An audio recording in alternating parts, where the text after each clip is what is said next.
Bem, a gente resolveu o problema da queda livre para uma resistência linear, né? O termo que era proporcional à velocidade.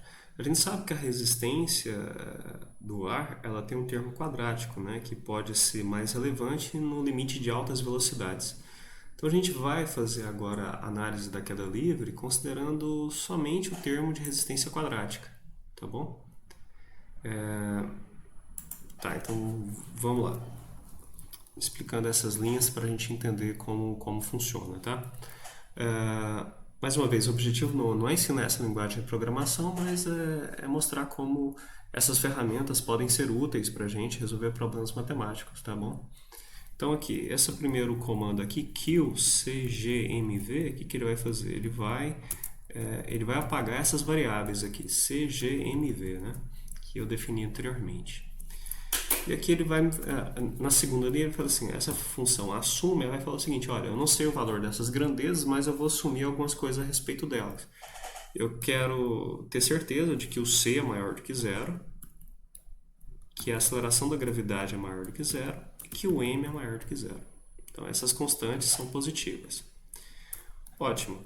Uma vez que eu sei que as constantes são positivas, então eu vou resolver a equação diferencial.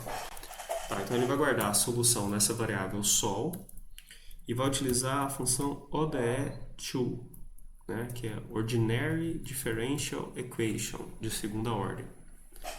Tá, então, como é que ele vai... Que equação é essa, né?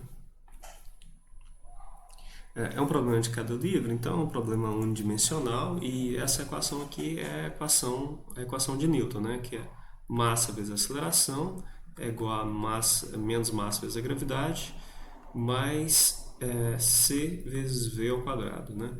Lembrando que o problema tem o eixo positivo para baixo, então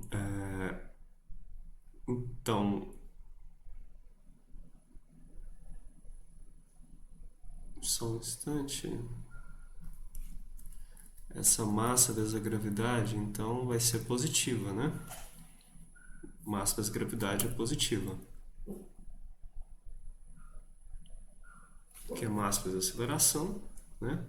O peso está para baixo, então ele é positivo para baixo também. E c vezes v ao quadrado, essa força daqui, pelo contrário, ela vai ser negativa, né? Então,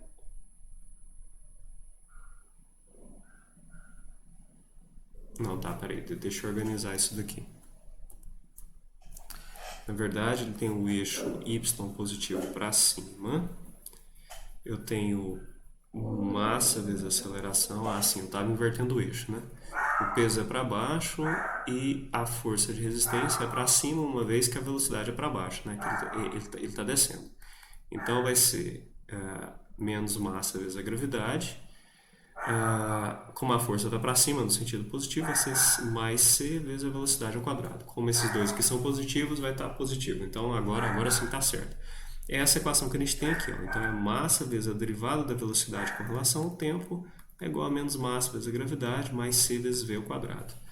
Então, nessa linha, na terceira linha aqui, a equação que a gente vai resolver é massa vezes diff é a derivada de v com relação ao tempo é igual a massa, eu tirei o sinal, né? Corrigi aqui, é igual a menos massa vezes a gravidade mais c vezes v ao quadrado. Eu quero com isso obter a velocidade v, né? A minha variável dependente.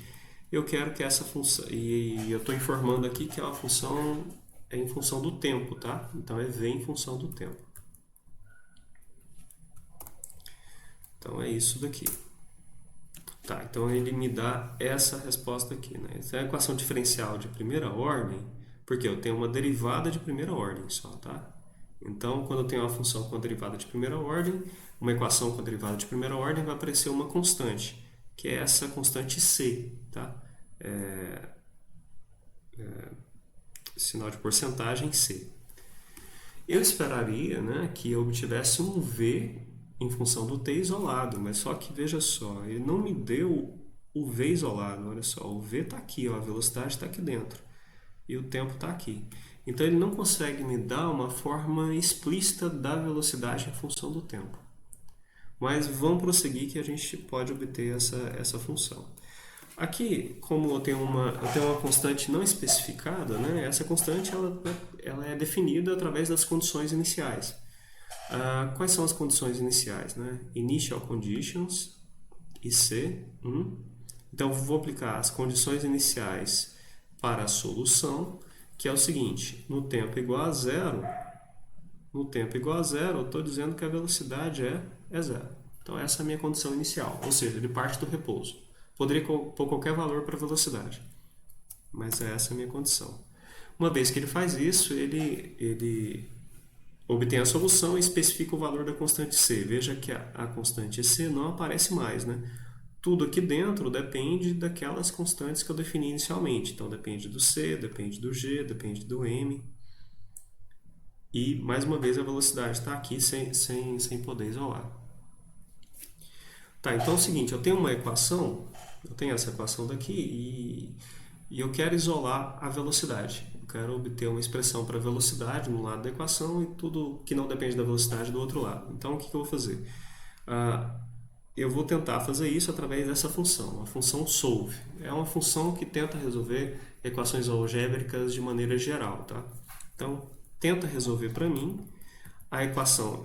Isso aqui indica que é a saída anterior, ou seja, então que é essa equação aqui, tá? Para eu não ter que copiar ela, eu só coloco esse sinal aqui que indica, olha, a saída do comando anterior é a equação que eu vou tentar resolver.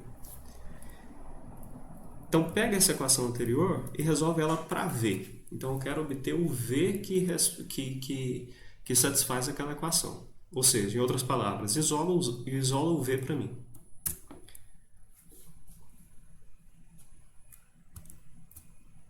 Veja que ele conseguiu, olha, a solução é V é igual a isso aqui tudo. Isso aqui tudo depende do tempo, tá vendo? Depende do tempo e das constantes. E do tempo. Isso aqui é uma exponencial, né? Exponencial elevado a tudo isso aqui. Isso aqui tudo está no expoente dessa exponencial aqui. Então, eu tenho uma exponencial aqui, menos 1, e eu tenho uma exponencial mais 1 aqui embaixo. Tá? Essa razão aqui, a gente pode escrever ela de uma maneira mais simples em termos de uma função que é a tangente hiperbólica, tá? A tangente hiperbólica é definida da seguinte forma, olha, a tangente hiperbólica de x ela é igual a exponencial de x menos exponencial de menos x dividido pela exponencial de x mais exponencial de menos x. Então, a gente consegue reorganizar isso daqui e escrever dessa forma daqui, né? Em que o argumento x seria esse argumento aqui, algo parecido com esse argumento aqui, tá bom? Eu não vou fazer isso aqui agora, não é objetivo, mas quando a gente faz isso, então a gente obtém a velocidade dessa forma aqui, ó, que está escrito aqui. Então, reescrevendo, então aqui o que ele está fazendo? Está definindo a velocidade em função do tempo como uma função que é dado por essa expressão aqui que eu copiei a partir daqui de trás, tá bom? Então, tem a velocidade em função do tempo. É aquela mesma ideia, né? Se eu integro a velocidade com relação ao tempo, eu obtenho a posição. Então, essa função aqui de baixo, ela vai integrar. O que ela está me dizendo? Faz a integral de V em função do tempo com relação ao tempo. A integral indefinida. A gente faz a integração, o resultado da integral é essa daqui, ele consegue integrar. Então, a função aqui é um cosseno hiperbólico, tá bom? Mas a gente não definiu, né, as condições iniciais, então olha só, o que eu vou fazer aqui, ó. Essa função é V, ela vai me fazer, olha, calcula a saída anterior, ou seja, calcula a posição para mim, quando o tempo é igual a zero. Essa função EV vem de evaluate, né? Calcule. Então, calcule para mim aquela função lá, jogando o tempo igual a zero. Quando você calcula, você chega aqui, a posição é zero. Então, o que é essa função aqui me dá? Vai me dar a posição inicial igual a zero. Só que a posição que a gente quer é é h. Então, por isso eu vou pegar aquela expressão lá e vou acrescentar um h aqui. Tá? Então, agora eu tenho o y, vou definir o y de t com um h inicial. Tá?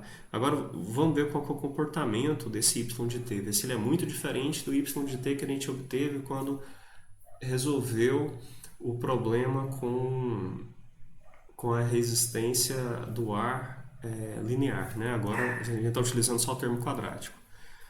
Aqui eu estou definindo as constantes, como foi definido anteriormente, eu preciso obter valores para elas, não vou entrar em detalhes. Só que a aceleração da gravidade é 9,8, como anteriormente, e a altura é de 2.000 metros. Né? Imaginando que é o mesmo problema, tem uma gota que vai cair de uma nuvem a 2 km de altura. Esse comando aqui de baixo é para desenhar o gráfico, draw, né? Desenhar o gráfico de quem?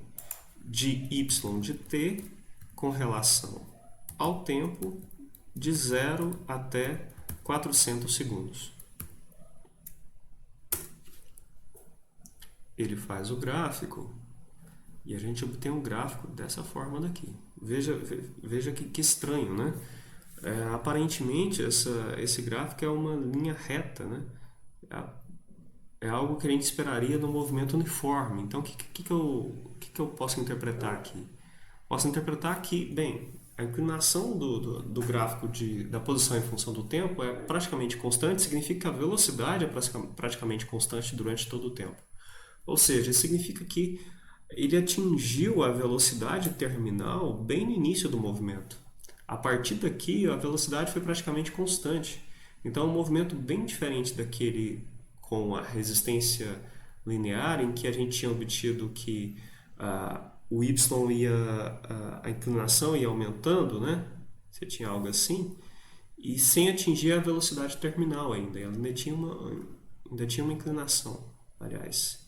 Essa inclinação... era isso. Então, é algo diferente. Ele atingiu a velocidade terminal bem rapidamente. E aqui é o zero, né? A posição em que ele atingiu o nível do solo. Então, o nível do solo está entre 300 e 350 segundos, que é bem mais rápido do que a gente tinha... aliás, é bem mais demorado do que a gente tinha obtido anteriormente. Tá, então, só para a gente determinar quando é que ele atinge o solo, então vamos obter esse tempo, né? Então, é um problema que a gente não tem a solução exata dele, então a gente vai utilizar uma função numérica que é find root, encontre a raiz. Encontre a raiz, então encontre a solução para y de t igual a 0, né? Y de t igual a 0 para o tempo, e você vai testar o tempo entre 300 segundos e 350 segundos. Ele vai fazer testes numéricos dentro desse intervalo. E vai guardar esse valor na variável t_end, né? Tempo final. Veja que o resultado é 312 segundos. Então, agora a gente faz o gráfico da velocidade.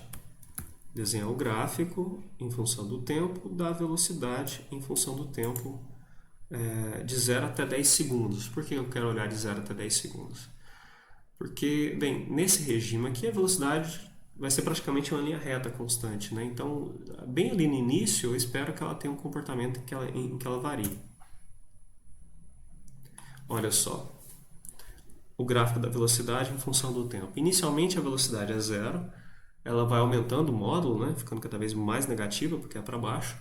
Vai aumentando o módulo até que ela praticamente se torna constante. A partir daqui ela não muda, é 6 ponto alguma coisa. Então ele já logo entra no regime em que a velocidade tem um valor aproximadamente constante. Essa velocidade é aproximadamente 6,41 metros por segundo. Tá.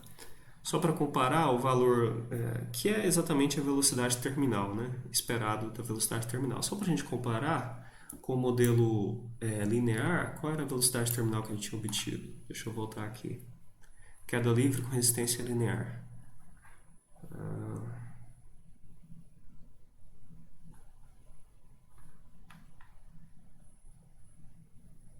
Olha só, a gente